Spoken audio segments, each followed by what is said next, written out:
Ramenyan, Mas Kabi. Waduh. Halo, halo. Tes, tes. Mas Nogo. Om Nogo. Nih suaraku aman kan ya? Gak ada suaranya ya?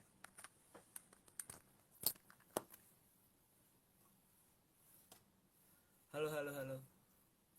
Kalau sekarang ada suaranya ya nih, sekarang. Kenapa nih? Sebentar. Nggak masuk. Halo Arya. Halo Om. Wah nih kayaknya Tadi 3 kali keputus tadi aku. Gak tahu kenapa. suaraku Masuk gak ke?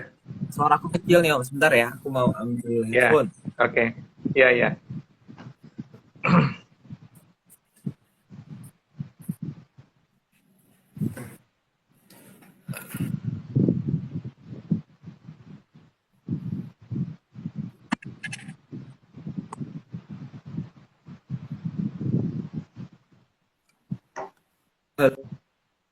Halo Om. Ya, Suaraku aman kan ya? ini ya aman, aman.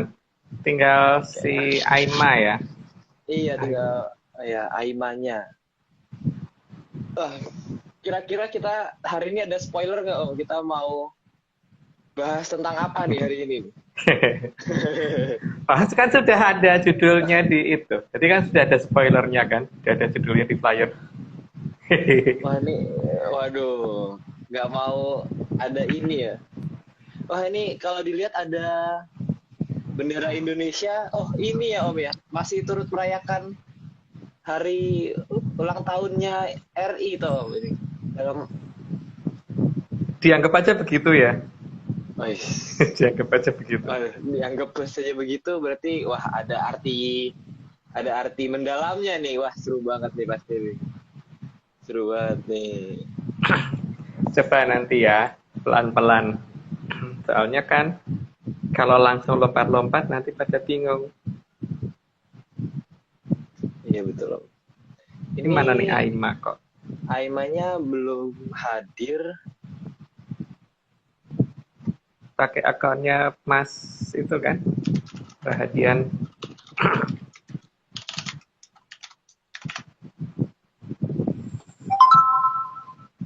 Wah, padahal tadi itu aku tuh mau ini Om, mau ngece Om pakai mikrofon. Ternyata mikrofonnya nggak nyambung. Mikrofonnya kalau ke HP nggak nyambung. Padahal udah, wah ini keren banget nih kalau pakai ini. Wah, ternyata nggak bisa. Aduh, kacau nih. Itu Tidak Mas diizinkan aku. pakai akunnya Mas Rahadian. Tapi tadi kayaknya Mas itu sudah ngasih tahu kan? Oh, Mas Rahardian ya? Iya. Rahadian Parto Sentono. Betul ya? Nah, aku kurang tahu itu.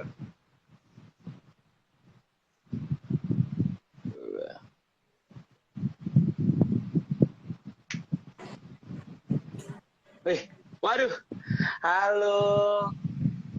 Halo, Halo. Halo. Halo.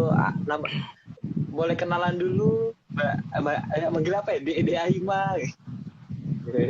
Aima aja. Oh, Aima aja. Udah kelas berapa Aima? Kelas Sekarang kelas berapa? Kelas 5. Wah, bentar lagi lulus SD ini. Aima, waduh, pakai filter. Aima itu belakang ada wayang apa tuh Aima tuh? Ada wayang apa tuh? Tahu nggak? Semar. Oh, wayang Somar. Nih aku juga ada nih wayangnya di sini. Menyanggar tahu nggak nih wayang siapa nih dua itu? Aduh. Kalau yang tahu boleh nih tulis di komentar nih. Ya udah, kita langsung mulai aja yuk. Kita langsung ke slide nih. Oke, Aima siap ya? Kasih jempol kalau siap. Mantap. Oke, slide pertama. Sang Hyang Paramita adalah Sang Hyang Batari Manila yang merupakan wahyu bagi perempuan yang akan menjadi pendamping Sang Mahaprabu. Nggak perlu dijelasin ya, kayaknya udah cukup jelas ya. Apa mungkin ini? Jadi kalau misalkan di pewayangan kan biasanya yang turun tuh Wahyu Cakraningrat sama Wahyu Maninten. Nah, Wahyu Maninten itulah yang dinamakan Wahyu Pratnya-Paramita. Dan saat ini itu adalah yang paling jarang, paling hampir nggak pernah turun. Oke, lanjut. Dulu tuh aku pernah Kalau dulu aku pernah dengar dulu cerita tentang Bathari Maninten tuh juga di Wahyu Cokroningrat tuh. iya Di benar, lakon di Wahyu Cakraningrat. Cokroningrat tuh ada tuh. Dulu nonton Iya. di YouTube kan ada tuh di drama Sendera Tarinya. Siapa itu waktu itu aku lupa. Tuh pernah Iya. cerita tentang itu.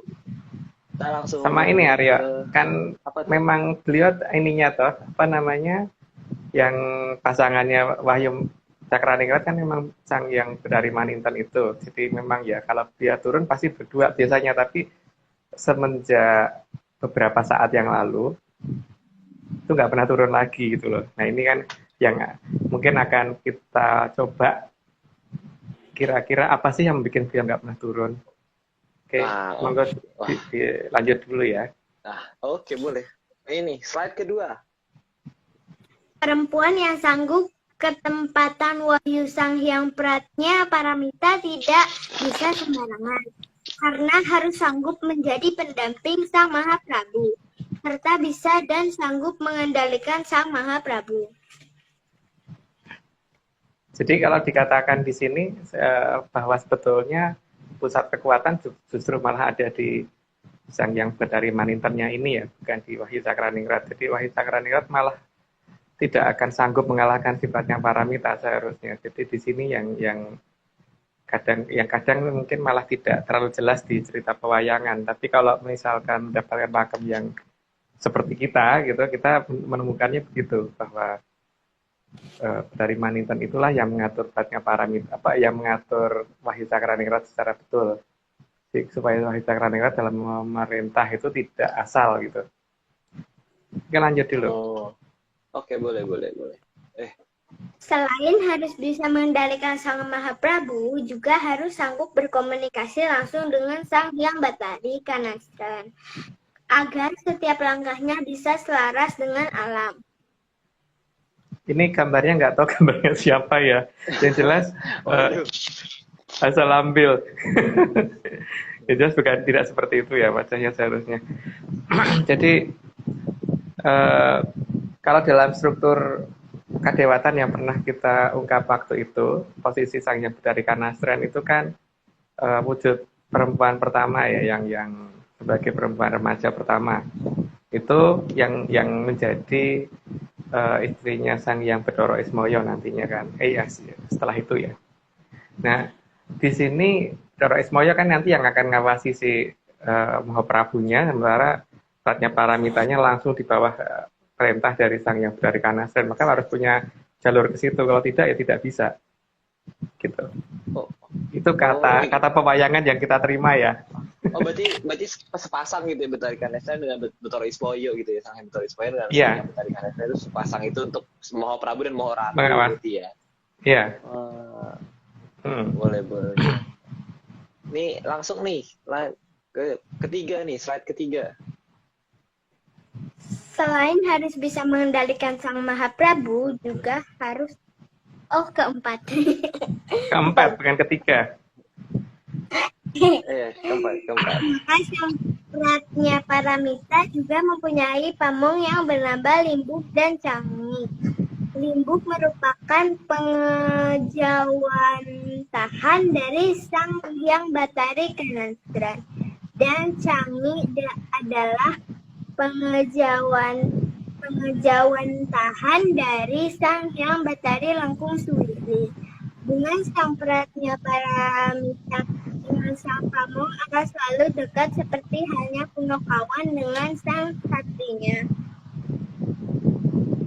Kayaknya penulisannya kebalik ya, yang Cangi itu yang ini ya. Jadi kayaknya salah. Mungkin saya waktu itu salah nulis.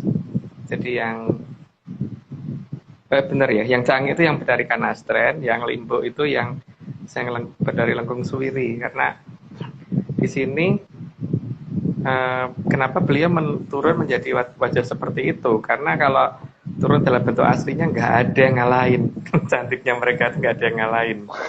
Makanya beliau milih turun menjadi wajah yang seperti itu, seperti halnya Bathara Ismoyo, itu siapa yang bisa ngalahin gantengnya beliau, itu nggak ada. Makanya turun jadi Semar. Kalau enggak nanti mau Prabunya akan kalah penampilan sama pamongnya gitu kan.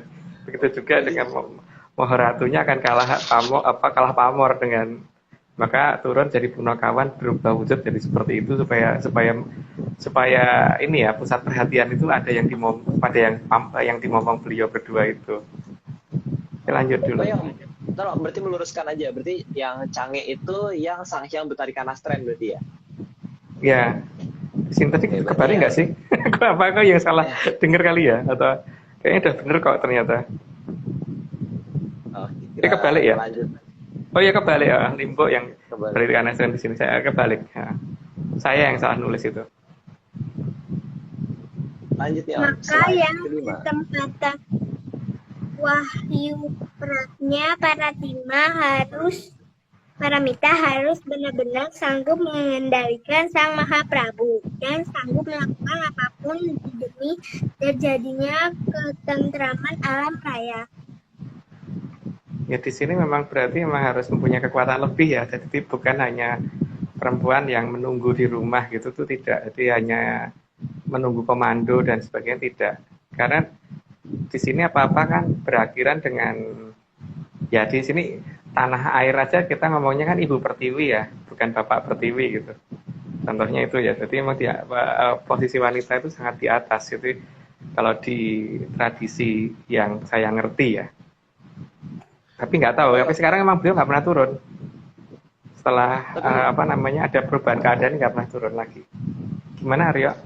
Aku ini penasaran dengan kata sanggup mengendalikan Sang Mahaprabu itu, kata-kata itu menurut aku agak berarti ganda gitu. Itu gimana tuh bermakna ganda itu? Berarti kan memang secara kesaktian ada di atasnya Mahaprabunya dong, bukan di bawahnya. Gitu. Oh berarti secara kesaktian, berarti mungkin komunikasi juga gitu kali ya, komunikasi sama Prabu gitu. Oke, lanjut nomor 6. Kita lanjut ke 6. Itu juga sudah tersandikan dalam permainan catur lewat bidak queen atau ratu, di mana posisi queen menjadi posisi yang sangat memegang peran paling penting dalam melakukan serangan terhadap lawan, serta dalam posisi melindungi sang raja. Kalau dalam papan catur lebih jelas ya. Jadi tidak, justru raja itu pada posisi yang sangat lemah kan, dan justru yang sangat powerful justru malah itu queen-nya kan. Tapi kan kadang-kadang ada orang yang kemudian mengganti dengan nama menteri gitu kan. Tapi kalau di Jawa itu nyebutnya ratu. Itu nyebutnya ratu, bukan menteri itu. Yang menteri itu kalau di catur kebanyakan orang nyebutnya gajah gitu kan. Tapi kalau di Jawa nyebutnya itu yang menteri gitu. Yang sama dengan diagonal. Ya, yang miring kan, yang miring itu kalau jalannya miring itu kan yang kalau di catur dikatakan gajah, tapi kalau di Jawa itu dikatakan menteri. Terus kalau yang bisa gerak maju, mundur, lurus dan miring itu kan kita ngomongnya ratu. Kalau benteng cuma lurus. Ya, yang bisa lurus dan miring itu kan kita nyebutnya ratu biasanya kalau di Jawa ya. Tapi kalau di tempat lain ya ada yang nyebutnya menteri, ada yang nyebutnya macam-macam gitu. Atau nyebutnya seter gitu. Tapi ya di beberapa daerah, terutama di daerahku nyebutnya ratu, bukan menteri, bukan seter. Itu ya. Nah, ini kan berdasarkan daerahku, Aryo. Jadi aku nulisnya berdasarkan daerahku gitu. Oke, langsung aja nih kita ke slide ke-7 nih. Sehingga amat sangat bisa dipahami bahwa yang ada dalam perbendaharaan kita adalah penyebutan ibu kota, bukan bapak kota. Hal ini sebagai tanda penghormatan atas keberadaan dari Sang Hyang Pratnya Paramita. Ya makanya kan tanah air aja kita nyebutnya Ibu Pertiwi kan, bukan Bapak Pertiwi gitu. Kota besar nyebutnya ibu kota kan, bukan bapak kota atau mbah kota itu. atau mbahmu kota. Atau Om kota nggak ada, Nggak ada, tapi nggak ibu kota ada. Gitu. Itu karena memang sebegitu powerfulnya platnya Paramita kalau turun, gitu ya. Lanjut. Influence-nya juga tinggi ya Om berarti ya. Iya, sangat tinggi. Cuman masalahnya kan ini ya, beberapa perubahan peradaban ini membuat itu jadi tidak terlihat lagi, tapi kan paling tidak bekasnya itu masih kelihatan. Masih kelihatan dari bekas yang ditinggalkan itu masih kelihatan bahwa tidak ada bapak kota, tidak ada mas kota, itu juga nggak ada. Yang ada itu ibu kota. Nah, oke lanjut. Oke lanjut kita slide 8. Petunjuk lain adalah keberadaan istilah surga ada di bawah telapak kaki ibu yang menunjukkan seberapa besar perjuangan ibu bagi kehidupan alam raya. Itu kalau itu istilah itu kan kayaknya udah paling ini ya, paling kita mengerti sampai dengan hari ini itu kan, yang masih tersisa sampai dengan hari ini gitu. Jadi surga itu ada di telapak kaki ibu, bukan di telapak kaki bapak gitu kan nyebutnya, bukan di kaki telapak kaki baik, itu juga mbahmu, itu juga enggak kan, gitu kan. Iya benar. Oke, yuk dilanjut dulu. Apa Arya? Semuanya ibu ya Om ya, semuanya perempuan deh emang ya berarti. Iya. Oke, lanjut dulu. Bahkan bagi orang desa yang berhubungan dengan tanah air, ada pernyataan kembali ke Ibu Pertiwi. Kata lengkapnya adalah kembali ke pangkuan Ibu Pertiwi, bukan ke pangkuan Bapak Pertiwi. Oke, jadi semangat banget itu. Tadi kan udah disebutin juga, sudah tak ceritain juga ya, tapi mungkin aku kebablasan, harusnya kan pada saat ini baru ngomong masalah Ibu Pertiwi ya. Tapi gini ya, kalau misalkan ada suatu wilayah yang kemudian mengadakan pemberontakan, terus kemudian dia kembali ke Indonesia, maka mesti kembalinya ngomongnya kan kembali ke pangkuan Ibu Pertiwi kan, bukan kembali ke bapakmu atau ke mbahmu gitu, selalu ke Ibu Pertiwi gitu. Begitu juga kan sekarang banyak, ketika ini kayak Timur itu kan pengen kembali lagi, itu kan di beberapa berita kita selalu bisa membaca bahwa Timur pengen kembali ke pangkuan Ibu Pertiwi gitu kan.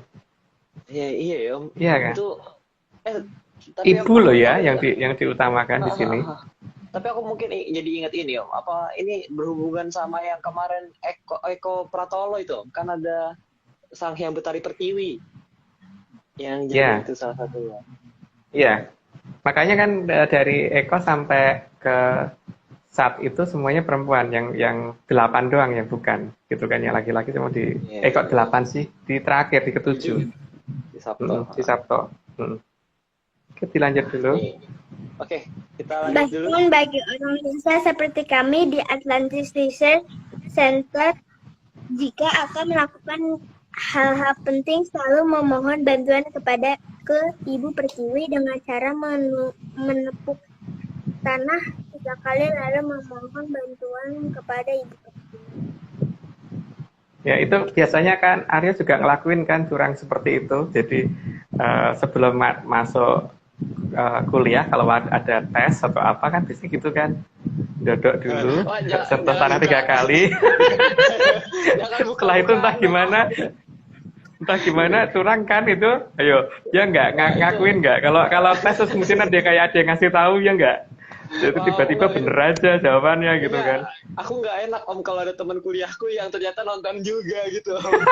Ketahuan nih cara curangku soalnya. Sama kalau mau ada ini, kalau misalkan ada apa tuh namanya lomba, suruh bikin lomba atau makalah atau apa gitu, atau seminar itu kayak gitu kan, ayo urek kan biasanya.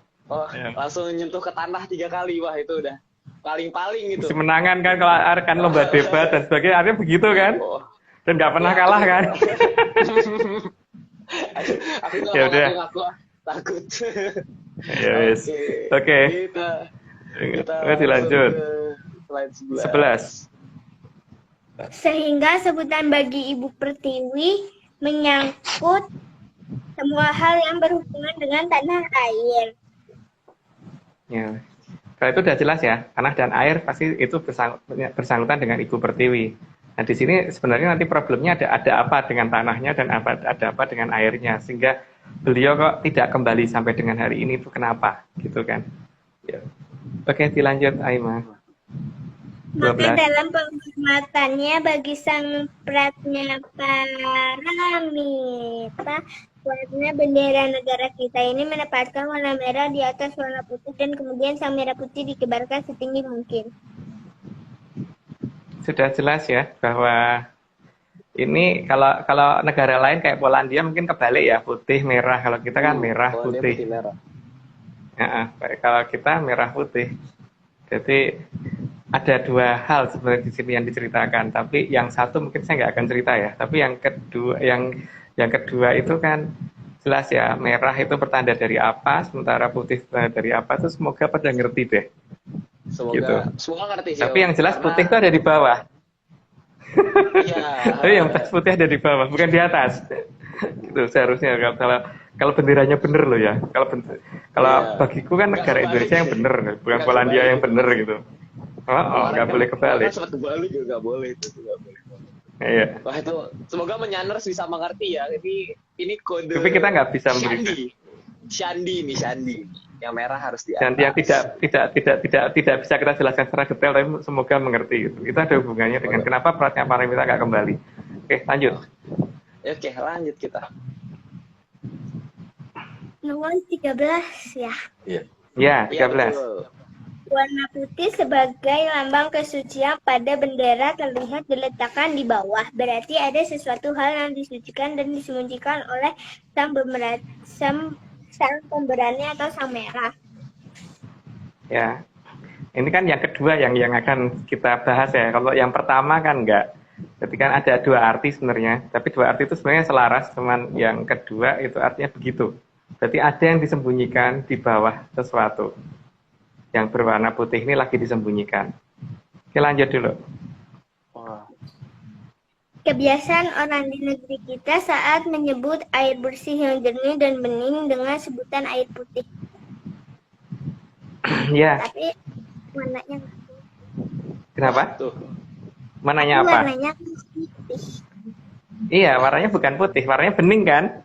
Air putih kan, kita ngomongnya selalu gitu kan? Berarti kalau susu kita nggak pernah ngomong air putih, tapi ngomongnya susu gitu kan? Tapi kalau air putih itu biasanya air bening, bener nggak? Itu kebiasaan orang-orang di negara kita kan?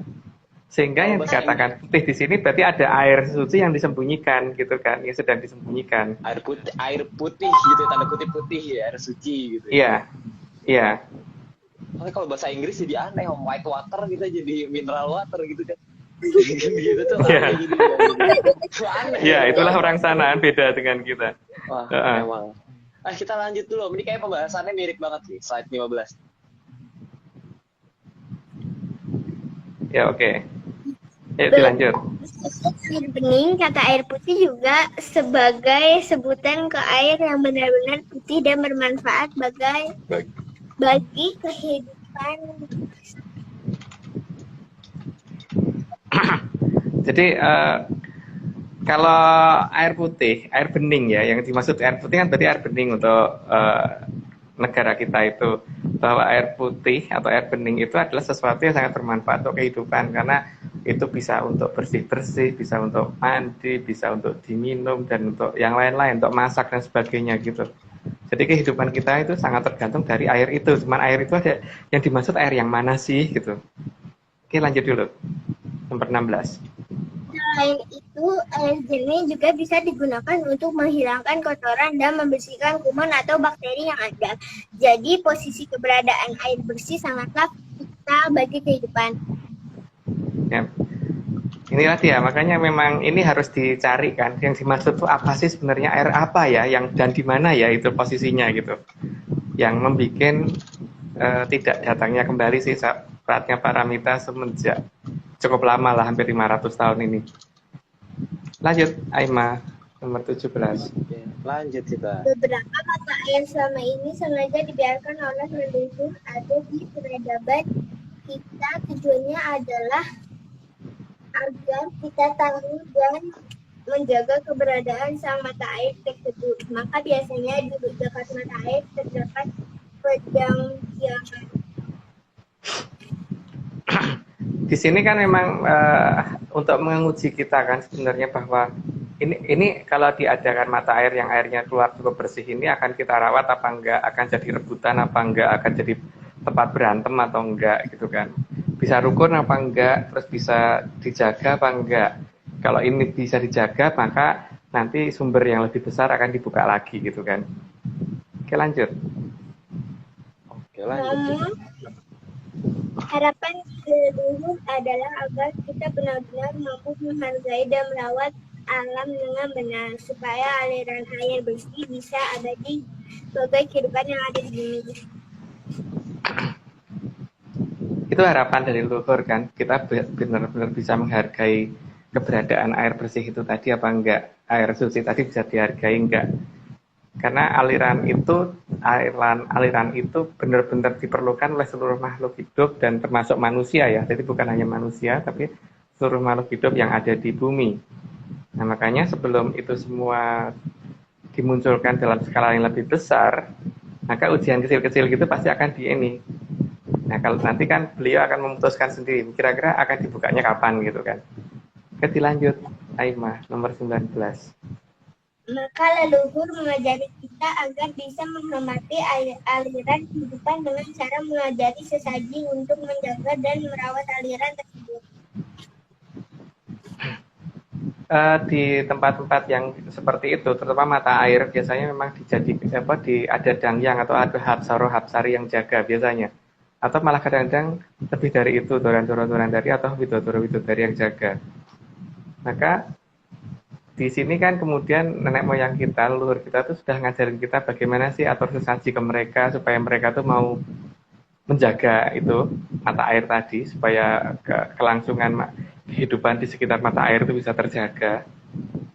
Atau paling tidak beliau itu bisa mengajarin keturunan manusia yang tinggal sekitar situ agar caranya menjaga bagaimana sehingga pada saat beliau pulang ke kayangan paling tidak ini bisa ada yang mengatasi untuk menjaga ketika dari pihak widodoro-widodari sampai dengan hapsaro-hapsari ini lagi tidak di situ gitu. Karena memang posisi mereka kan harusnya tidak di situ. Itu beliau punya kayangan tempat yang lebih enak, cuman ke situ tuh menjalankan tugas gitu. Jadi seperti halnya Aryo, kalau ke kampus itu kampus bukan rumahnya Aryo, hanya tempat belajar kan.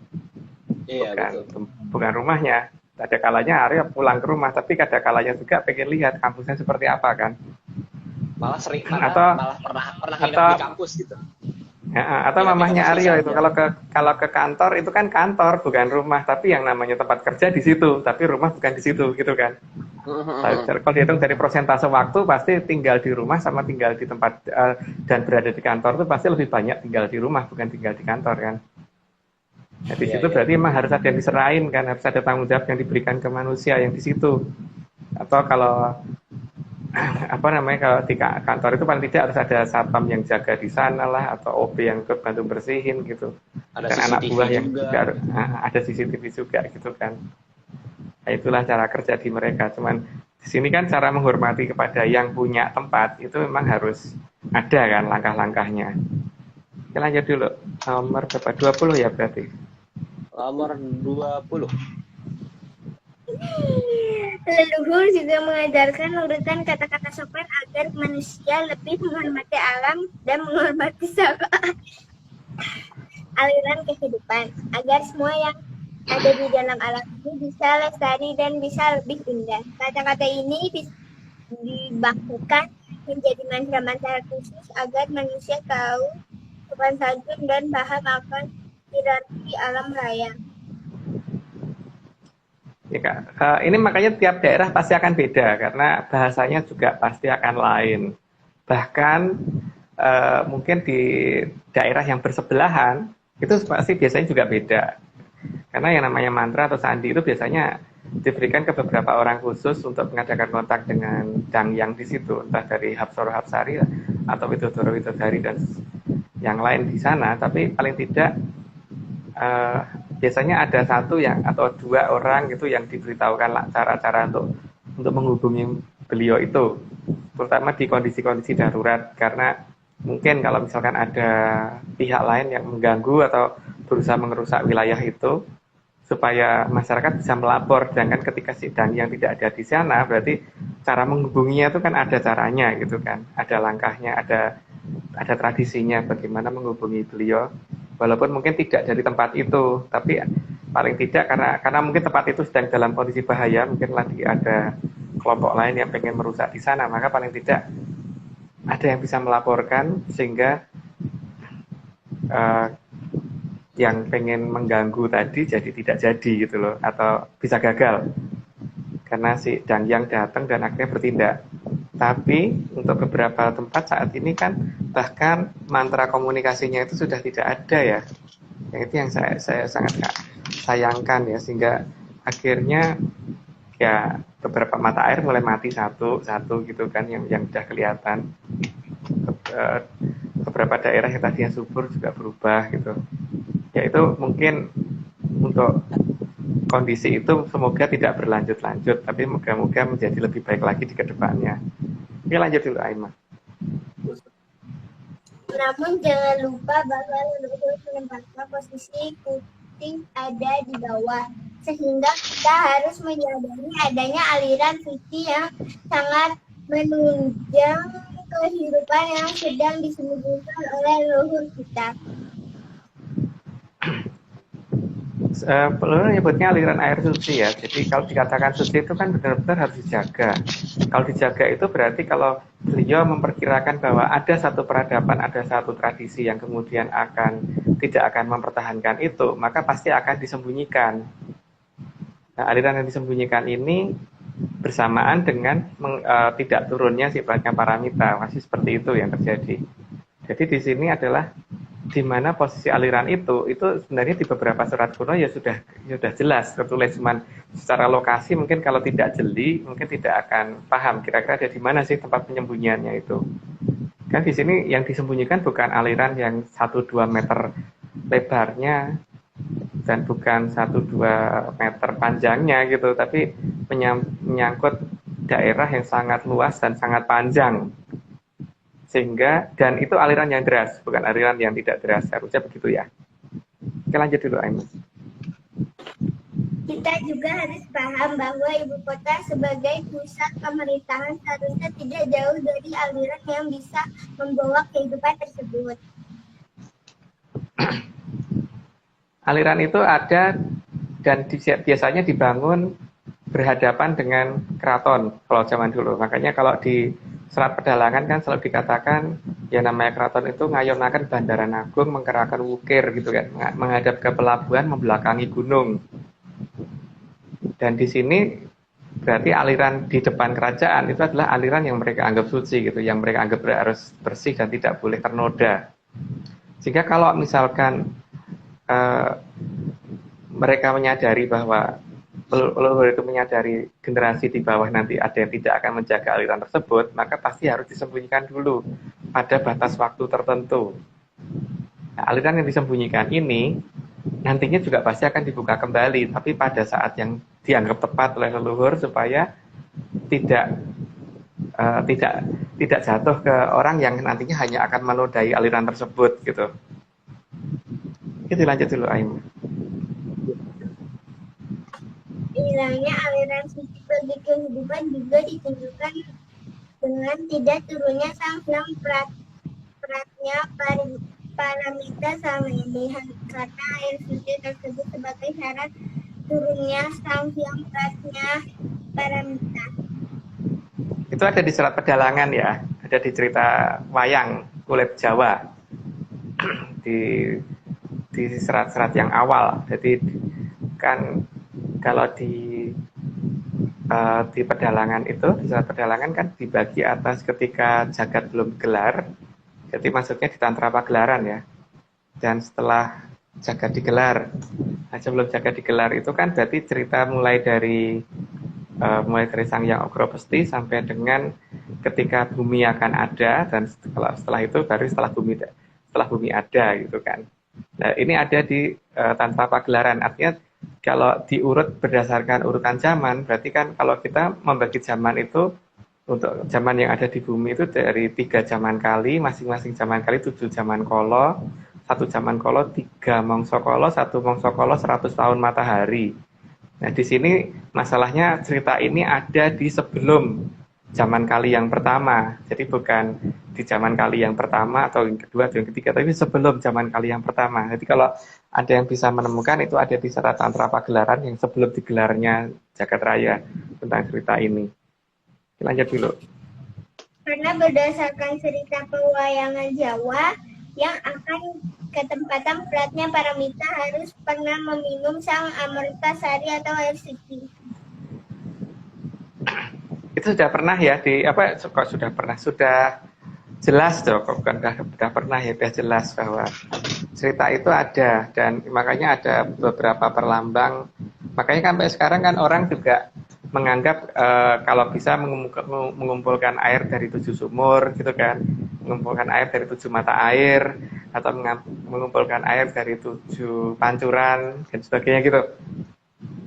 Karena di sini ada hubungannya sama ini sebenarnya, tentang masalah Amertasari ini. Cuman di mana gitu kan masalahnya saat ini? Karena disinilah tempatnya yang tidak ternoda, atau sang Dewi Kili Suci dulu pernah berada gitu, jadi tidak boleh ternoda sama sekali, maka dinamakan si Kili Suci tadi gitu kan, yang kemudian saat beliau pergi itu kan ya namanya jadi berubah itu jadi berubah menjadi sang sembuh lah itu. Kalau dalam bahasa Jawanya mungkin Arya lebih paham ya. Waduh, bisa ditonton di episode sebelumnya Om. Ya, sembuhlah. Sembuh tuh mari kan, jadi sembuhlah apa coba, ayo dilanjut Aima, nomor 25. Ayo lanjut kita. Begitu kencingnya aliran sang Amertasari sehingga harus disembunyikan oleh leluhur kita. Jadi ini kan suatu teknologi yang sangat luar biasa ya, harus menyembunyikan suatu aliran yang sangat lebar dan sangat panjang. Sangat lebar dan sangat panjang loh, bukan hanya 1-2 meter persegi gitu, atau bukan hanya 10-20 meter persegi, atau bahkan bukan hanya 10 kilometer, lebih dari itu gitu. Tapi lebarnya aja mungkin 8 kilo itu paling pendek kali ya. Nah ini disembunyikan karena dikhawatirkan bahwa aliran ini nanti akan ternoda gitu. Makanya ini disembunyikan oleh leluhur kita, dan mungkin nanti pada saat yang tepat akan dibuka kembali. Lanjut Aima. Sungai yang disembunyikan itu pasti sangat berisi dan sangat lebar karena harus menjadi ciri khas keberadaan Sang Hyang Pratnya Paramita.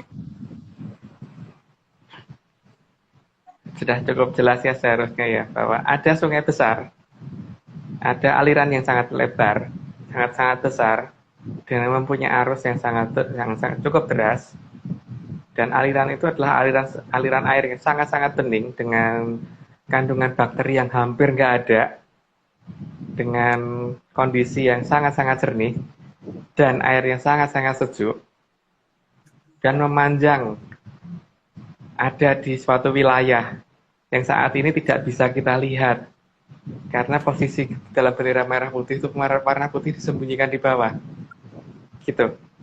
Itu yang harusnya kita mulai cari, karena kalau itu kembali berarti Pratnya Paramita juga akan kembali. Lanjut Aima. Sungai tersebut tidak ternoda, karena bersih berarti tidak ternoda, sehingga pasti tidak jauh dari penjelasannya Sang Dewi Kili Suci atau Sang Dewi yang tidak ternoda.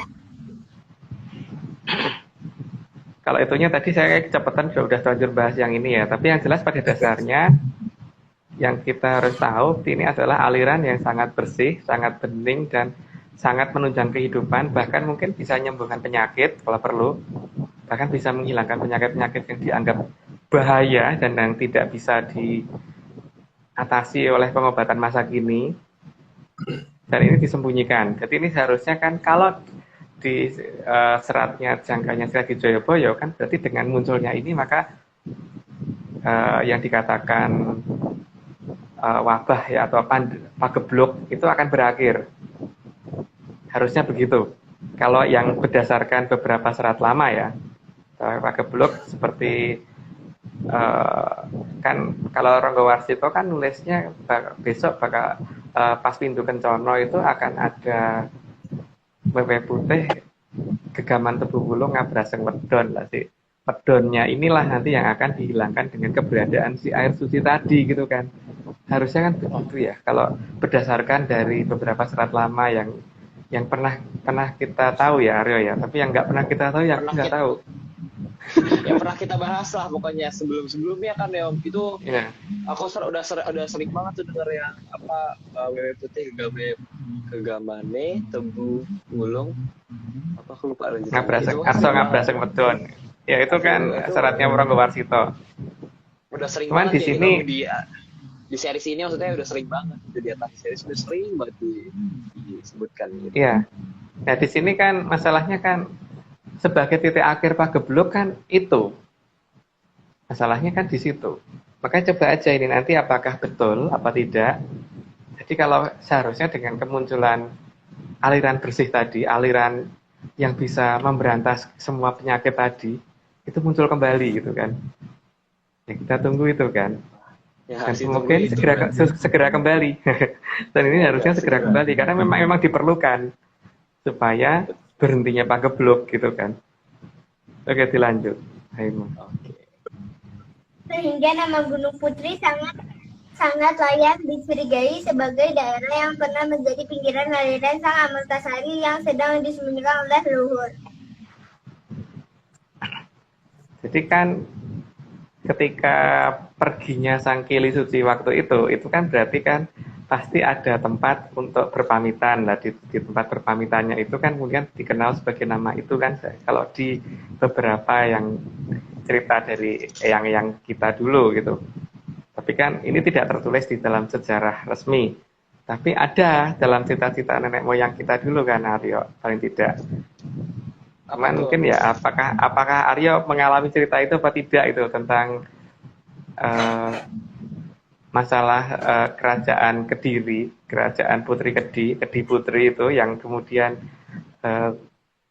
ketika berpamitannya Sang Dewi Kili Suci terhadap bapaknya Prabu Erlangga yang waktu itu sudah mengundurkan diri dari jadi Prabu di daerah itu kan kemudian dinamakan Gunung Putri itu. Cuman Gunung Putri itu kan ternyata tidak di satu tempat doang kan, ada beberapa tempat lah. Terserah sekarang yang mana Gunung Putrinya gitu.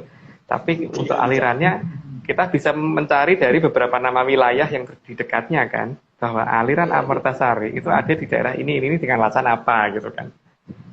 Gitu. Betul. Oke, moga dilanjut. Aima nomor 29. Pada aliran tersebut juga terdapat legenda ketika Sang Mahapati Bogor Prada atau Empu Berada terbang membawa kendi dan mengunculkan air sebagai tanda pembatas antara kerajaan Jenggala atau Cenduru dengan Panjalu. Dulu kan ketika perginya yang tidak ternoda atau Dewi Kili Suci tadi, kemudian kan kerajaan dibagi dua, diserahkan ke Lembu Amiseso sama Lembu Amiseno. Yang Lembu Amiseso ada di barat, Lembu Amiseno di timur. Dengan kenapa Prabu Erlangga membagi seperti itu? Karena timur itu berarti artinya kan muda. Kan nggak mungkin yang Lembu Amiseso diberi daerah di timur, karena di timur berarti yang lebih muda gitu.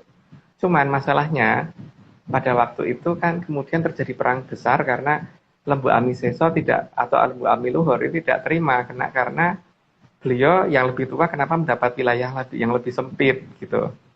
Nah di sini aliran ini ada di mana sebenarnya? Kalau aliran itu ada di Jawa Timur, maka berarti Lembu Amiseso ini ngarang cerita. Karena apa? Karena posisi dia di barat harusnya sudah lebih luas. Tapi kalau aliran ini ada di barat, nah berarti mungkin benar karena berarti yang timurnya lebih luas gitu kan. Nah, sekarang tinggal kita tunggu, kita tunggu mana sih aliran ini ada di mana sih sebenarnya gitu, supaya kita bisa segera menghentikan kondisi pagebluk ya. Kalau dianggap ada pagebluk loh, kalau dianggap nggak ada pagebluk ya nggak apa-apa, nggak perlu dimunculkan nggak apa-apa. Tapi kalau merasa perlu, karena merasa ada pagebluk, ya mungkin harus dicari. Gitu. Oke, lanjut dulu Aima. Nomor berapa tadi ya? Dibutuhkan 30. oleh tubuh Praja waktu itu agar kembalinya Kuripan dan bisa memberantas peperangan antara Jonggolo dan Panjalu. Pada saat zaman Prabu Erlangga itu kan memang nama kerajaannya Kuripan ya, artinya tempat yang sangat menjunjung tinggi kehidupan. Maka kemudian Mahapatih Bobarada, nama lengkapnya kan Sang Prabu Bobarada, karena dulu adipati yang diangkat menjadi Mahapatih di kerajaan Kuripan, jadi Mahapatih Bogorprada.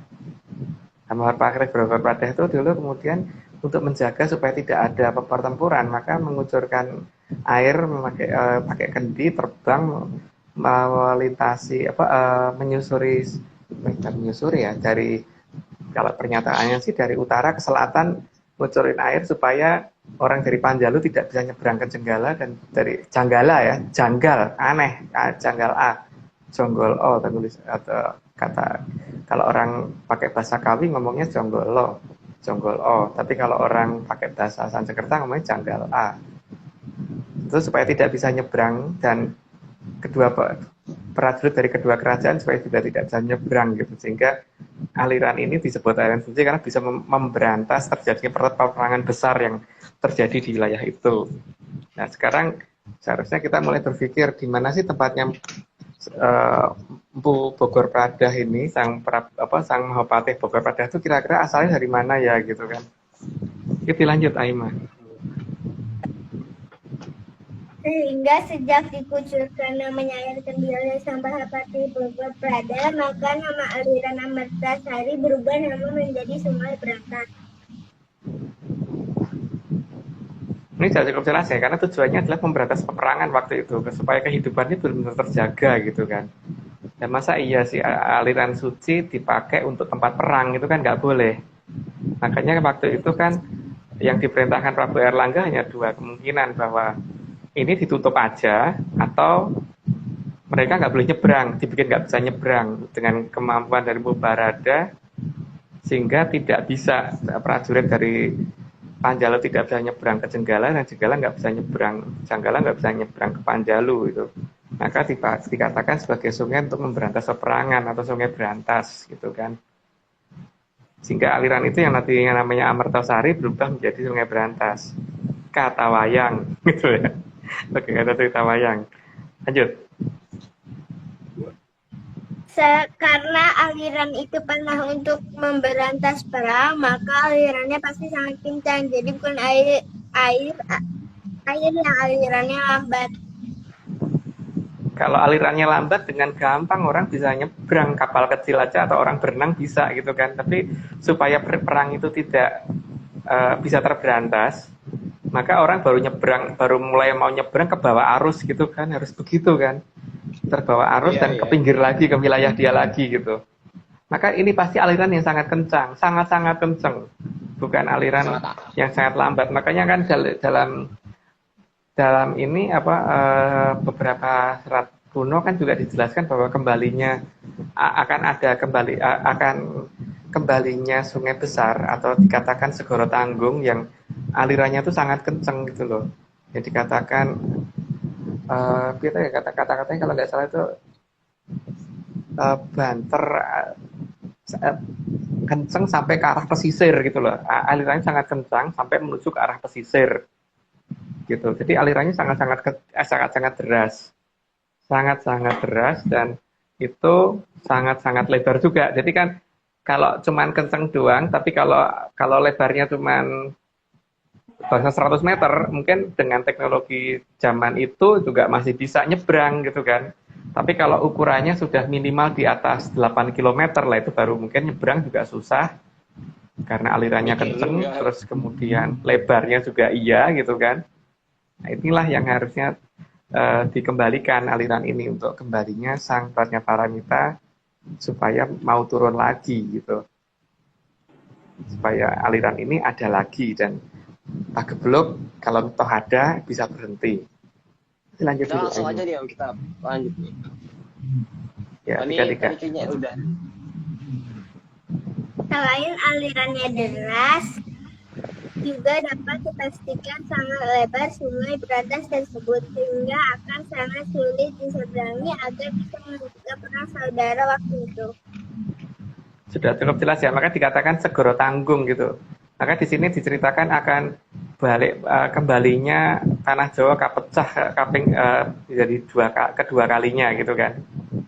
Jadi besok besok akan ada saatnya di mana Pulau Jawa akan pecah untuk kedua kalinya, akan sigar kedua kalinya ya. Artinya kan pertama kali sudah pernah ada, terus kemudian kebuka lagi gitu kan. Kalau dikatakan ada kata-kata kedua kalinya, berarti dulu sudah ada gitu kan. Sudah pernah gitu. Tapi kalau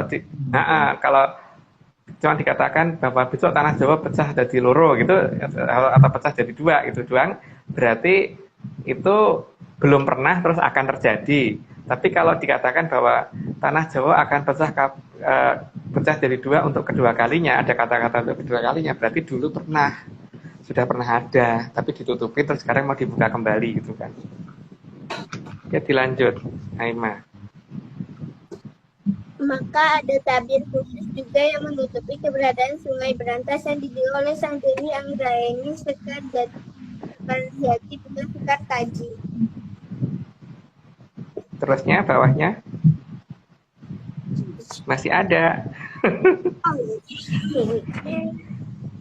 Karena mengingat janjinya dengan Sang Panji Kudawanapati di zaman akhir perang Jonggolo dan Panjalu sesuai dengan yang ada dalam sastra Galuh Chandra Kirana.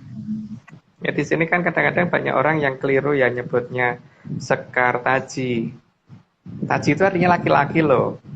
Taji itu artinya laki-laki. Jadi kalau Dewi Sekar Taji itu berarti kan aneh, ini laki-laki atau perempuan. Tapi yang saya tahu itu namanya Dewi Anggraeni Sekar Jati. Dan gambarnya mungkin nggak begitu, ya nggak jauh, agak-agak mirip lah dengan wajah yang ditunjukkan oleh Mas Nogo ini, nggak begitu jauh, nggak begitu ya, tapi berarti tidak persis amat gitu. Oke, dilanjut dulu. Aima nomor 35. Yang disembunyikan tersebut ternyata juga ada dalam kota kuno Jawa dan terlihat jelas ada di belahan barat dari tanah Jawa atau di bumi Parahyangan. Di situ kelihatan ya, bisa di zoom nggak Aryo sebelah utaranya dulu, sebelah utaranya Sungai Berantas itu. Kenapa Om? Di zoom apanya? Yang bagian atas teluknya itu. Ini Om. Nih. Nah itu kan ada teluk di situ, terus memanjang ke selatan ke bawah, coba terus ke bawah. Nah itu sampai ke bawah kan. Makanya seharusnya kita sudah mulai curiga di bawah pasti ada daerah yang dinamakan pelabuhan. Nah, pelabuhan apa yang ada di selatan? Cuma ada satu nama pelabuhan di selatan Jawa. Nah, di utara ada daerah-daerah yang berhubungan dengan pelayaran, dengan perkapalan, dengan perpulauan, dengan kebeningan gitu kan. Kalau di tengah sini ada pasti nama, ada dermaga. Ada bening yang sejati, ada daerah namanya dermaga dan sebagainya gitu kan. Nah, itulah yang disitulah kira-kira aliran Amartosari yang dirubah namanya menjadi Berantas itu seharusnya akan terbuka kembali gitu. Dan itu seharusnya kan posisinya ada di Jawa Barat, bukan di Jawa Tengah atau di Jawa Timur. Karena kalau dilihat itu coba ada daerah tulisannya namanya Japara atau area Jepara, iya, di daerah. Aku pernah baca versi enggak, ini pecah Om. Aku pernah versi SD-nya. Di daerah sini tuh ada nama daerah Jepara Om. Bawah dikit ya. Iya, berarti kan Jeparanya di situ. Ya, bahkan dan kalau Jeparanya di situ berarti itu Jawa Barat kan? Sungai itu ada di Jawa Barat gitu loh. Ini Jepara, ini aku ingat banget nih nama salah satu kerajaan yang mesti ingat banget. Iya, ada nama satu kerajaan yang aneh, kok nama nulisnya di situ ya Belanda ya, bukan ke timur lagi gitu. Iya, bukan di sebelah timur. Ini mungkin teman-teman menyanders nih bisa dicari nih peta seperti ini, dicari di Google, terus coba di zoom sendiri gitu. Coba di zoom mandiri gitu. Kira-kira ada nama kerajaan apa di sana yang misterius nih kita. Oke, lanjut. Lanjut, Aima. Sehingga ramalan akan kembalinya sungai besar yang membagi dua pulau Jawa jelas bukan di pertengahan Jawa, tapi ada di bumi Parahyangan. Ya, di buminya para dewa ya, bumi Parahyangan. Jadi bukan di Jawa Tengah. Jadi kalau ada orang ngomong bahwa besok tanah Jawa akan pecah jadi dua, itu bukan di Jawa Tengah, tapi ada di bumi Parahyangan gitu. Dan itu jelas ada di peta juga, yang dari peta lama juga ternyata ada gitu. Lanjut dulu, Aima.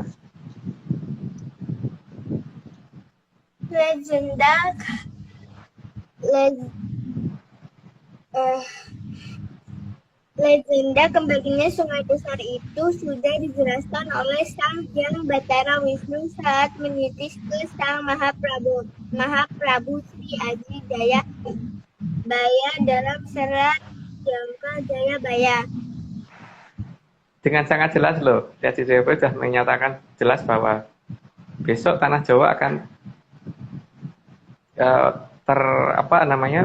pecah jadi dua. Untuk kedua kalinya, ada kata-kata itu, untuk kedua kalinya. Artinya beliau benar-benar sudah melihat benar bahwa ini dulu, besok ini akan ditutup, terus kemudian akan dibuka kembali gitu. Nah, dalam Jangka Jaya Baya juga dijelaskan kira-kira waktunya kapan, dan ciri-cirinya seperti apa, itu sudah jelas. Nah, beberapa ciri-ciri kan tadi sudah kita ceritakan, dan dulu-dulu juga pernah diceritakan. Oke, dilanjut dulu, Aima. Selain itu juga sudah diterangkan oleh Sang Mahaprabu Brawijaya 8 dalam serat Sastra Wulan. Sekali lagi ya, Brawijaya menurut versi kita 8, bukan sampai 5 gitu. Jadi dalam serat Sastra Wulan juga udah ada cerita itu gitu. Dan itu turun-temurun diceritakan ke saya dulu ya. Dulu yang saya sering cerita masalah itu. Aduh, gimana Aryo? Nih, ada apa? Nih Om, ini wayangnya familiar Om dengan wayangku nih Om. Sangat familiar, mirip banget nih Om. Jangan-jangan ini wayang yang ada di sana juga. Sepertinya iya. Wah, Sepertinya iya.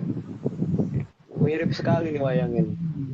Nggak tahu sebenarnya ini wayang siapa karena dikasih sama orang ya. Ya kalau gitu dikasih aku aja Aryo. Jangan dong. Oke, kita lanjut aja, udah Oke. segini ya. Oke, 39. Ini semua hanya akan bisa dipahami oleh yang mengerti ajaran yang dijalankan ke kerajaan Mataram. Telah ditunjukkan dengan wayang kulit yang bermata satu.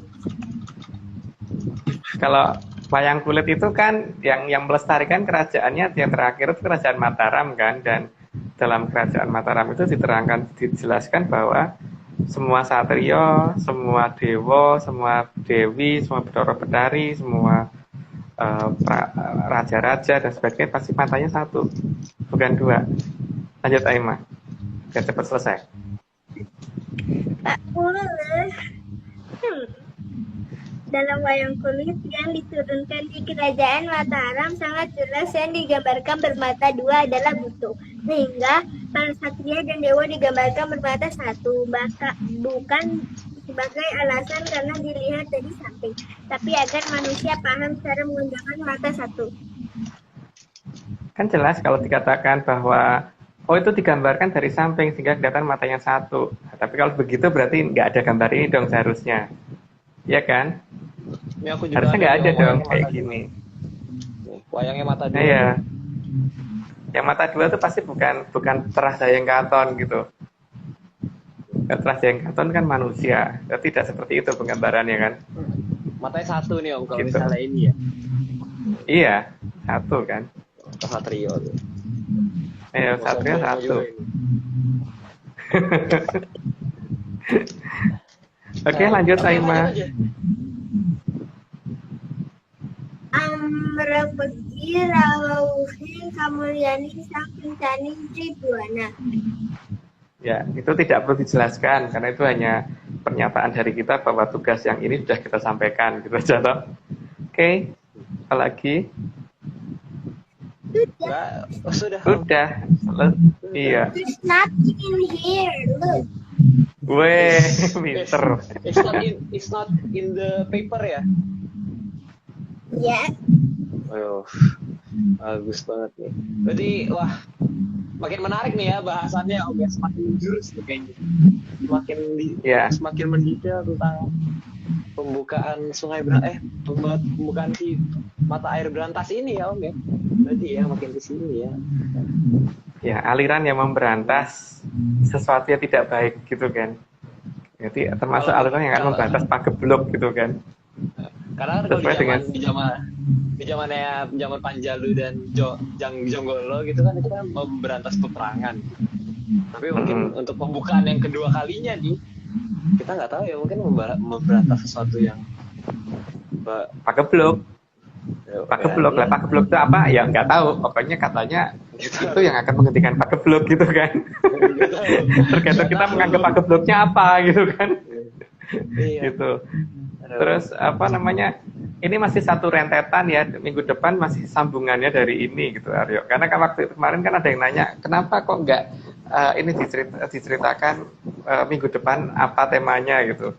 Yang jelas temanya masih tentang sekitar ini lagi, nyambung kenapa itu, tapi biar pada ngerti kalau ketika aliran air suci ini dibuka itu apa tujuannya gitu kan. Jadi bukan leluhur, bukan asal-asalan pengen buka kan untuk karena supaya biar kelihatan lo gue dewo, lo gue kalau ngomong bener soal kejadian, bukan hanya karena itu kan, tapi karena emang ada sesuatu yang sangat krusial gitu. Iya.